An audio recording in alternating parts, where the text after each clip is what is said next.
अस्सलाम वालेकुम दोस्तों, तुसी वेखदे पे हो पाक पतनकास्ट तो मैं तेरा दोस्त अहमद फरास।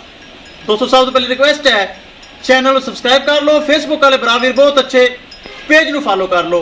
किसी बरावीर अच्छी नस्ल की गाय चाहिए हो बाएतमाद और भरोसे में परचेज कर सकता है। बरावां की मेहरबानी है, डेली पैसे माशाल्लाह भेज रहे हैं तो माल उन्होंने घर पहुँच दे रहे हैं। माशाल्लाह रात का टाइम है, पहले नवच्छी मोई धुंदी ले आंदी हाली मौका ही नहीं मिला। नाल दी माशाल्लाह जर्सी फ्री झुंगी ब्रीडो लाई सी, 4,20,000 रुपये डिमांड सी। 4 लाख रुपए दे विच सेल हुई है।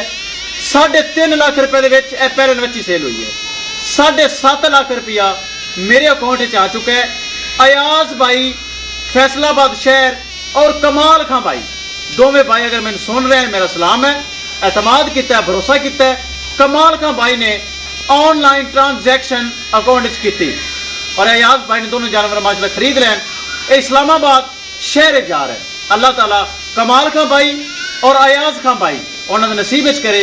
कैमरामैन साहब पहले नवच्छी की चुआई हो गई, पराली वगैरह पा के नाल झुग्गी ब्रीड दोवें गावां महफूज तरीके नाल करो लोड ते अल्लाह दे सुपुर्द करो। लो जी माशाल्लाह पहले नवच्छी नवी लियांदी ते उस तरह ही माशाल्लाह ये साड़ा सौदा हो गया।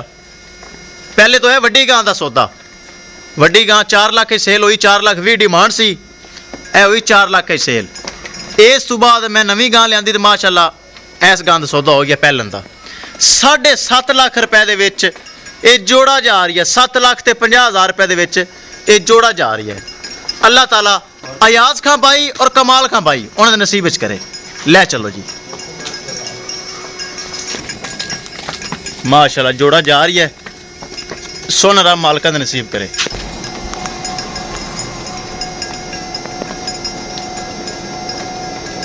किसी बरावीर नूं मजीद जानवर चाहिए होवे बाएतमाद और भरोसे नाल परचेज कर सकता है। लो जी गड्डी आ गई, एक एक चीज होगी क्लियर। गड्डी नंबर एक चीज करिए क्लियर।